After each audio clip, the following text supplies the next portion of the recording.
from Atlas. I'm going to take you through a few stretches and then show you some tips on how to prevent injuries from the wheel chock, so follow along. So the first stretch I recommend is a back extension stretch. So what you're going to do is stand, feet square, about shoulder width apart. You're going to put your hands in your low back. You're going to push your hips through. You should feel a stretch kind of in the front of that stomach, and then also kind of feel your low back engage a little bit. Just want to get 3 to seconds or so, and then do about 5 reps. Just nice and gentle, just kind of resetting yourself after sitting for so long. The next one is a hip flexor stretch. So the hip flexors are muscles on the front of the hip here, and when you drive or you sit all day, they get really tight. And so since you all are sitting all day, we want to make sure that we kind of get those loosened back up before we have to do something like pulling the wheel chock out. So what I recommend is that you put one foot in front of the other, you bend this back knee a little bit, and then we're going to push our hips through, and if you need to, you can kind of reach up overhead to get a little better stretch. If your balance isn't very good and you feel like you're going to kind of fall over, you can come up next to the coach and do the same thing here, just like that.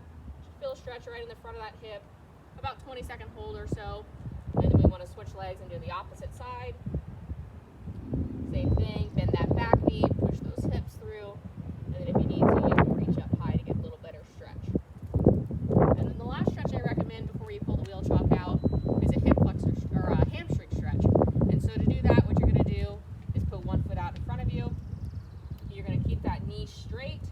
We're going to push those hips back, and then you're going to gently lean down, and you should feel a stretch in the back of that thigh.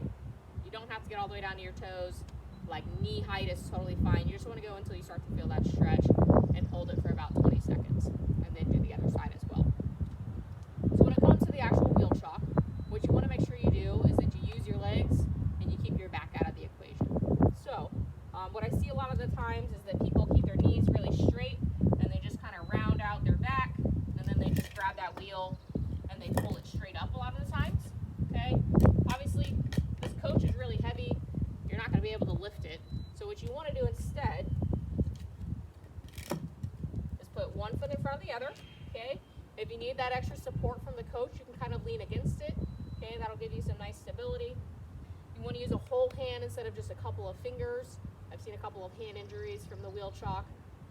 And then you want to get down low using your legs.